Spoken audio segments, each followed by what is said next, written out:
আসিয়া আলাইহিস সালাতু ওয়াস সালাম তার স্বামীকে আস্তে করে ডাক দিয়ে বলছেন, আমার স্বামী গো, আপনার সঙ্গে আমার দাম্পত্যময় জীবন কাটালাম দীর্ঘদিন, আপনার সঙ্গে আমার কোনো দিন টাকটক্কর বাজে নাই, কোনো ঝামেলা হয় নাই। আজকে আমি দিনটা গ্রহণ করে নিয়েছি, আপনি আমার প্রতি কি করবেন জানি না, তবে আমি আমার জীবনকে বিসর্জন দিয়ে দেব, জীবন আমি উৎসর্গ করব আল্লাহর পথে। আমি আল্লাহকে খুশি করার জন্য হাসতে হাসতে জীবনটা দিয়ে দেব, তবুও আমাকে এক চুল পরিমাণ ইসলাম থেকে আপনি নড়াতে পারবেন না। জোরে বলি সুবহানাল্লাহ। এমন চূড়ান্ত কথা, প্রান্তিক কথা যখন তিনি তার মুখ থেকে বের করে ফেললেন, ফেরাউন বলল, আসিয়া শোনো, আমি তোমাকে শেষবারের মতো আলটিমেটাম দিয়ে দিলাম, তুমি কি করবে জানি না, তবে তোমার মৃত্যু কিন্তু নিশ্চিত হয়ে যাবে। আসিয়া বলছেন, আমার অত্যাচার আমার প্রতি যত বাড়বে, আমার ঈমান তত মজবুত হয়ে যাবে, আমার ঈমান তত মজবুত হয়ে যাবে। কারণ আসিয়ার দিলের মধ্যে কার বন্ধুত্ব? আসতে বলবেন না, কার বন্ধুত্ব? আল্লাহর বন্ধুত্ব। বন্ধুত্ব আল্লাহর না হলে কি তিনি এই দোয়াটা করতে পারেন?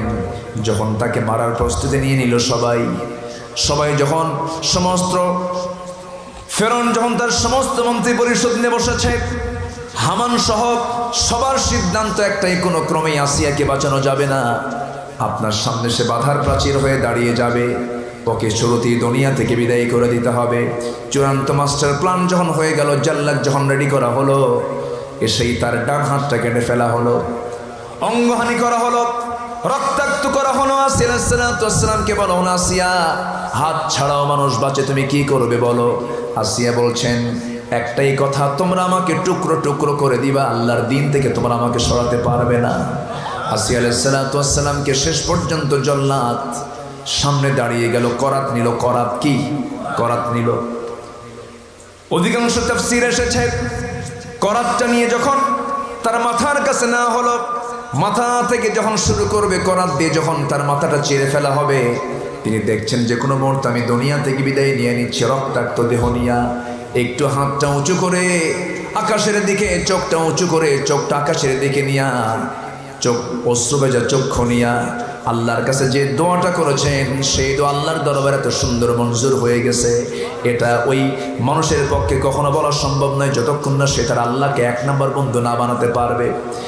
এত সুন্দর করে তিনি চাইলেন, কি সুন্দর তিনি দোয়াটা করলেন। সেই দোয়াটা আল্লাহ রাব্বুল আলামিন, তার কিতাব ছিল তাওরাত, অথচ তার দোয়াটা স্থান পেল কোরআনে কারীমের ভিতরে। সূরা তাহরিমের মধ্যে তিনি সুন্দর করে দোয়া করছেন। কি দোয়া দেখেন, এত সুন্দর করে দোয়া করছেন, রব্বি বিনিলি ইনদাকা বাইতান ফিল জান্নাহ ওয়া নাজ্জিনি মিন ফিরআউনা ওয়া আমালিহি। আয় আল্লাহ তাআলা, তুমি আমার জন্য বানিয়ে দেবে ইনদাকা, তোমার কাছে। ইনদাকা মানে তোমার কাছে। কাকে বলতেছেন? কাকে বলতেছেন? বন্ধু কয় নাম্বার? আসতে বলবেন না, বন্ধু কয় নাম্বার? রব্বি বিনিলি ইনদাকা।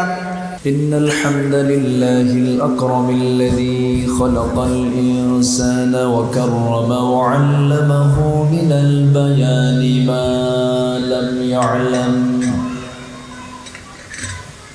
فسبحان الذي لا يحصى امتنانه باللسان ولا بالقلم نشهد أن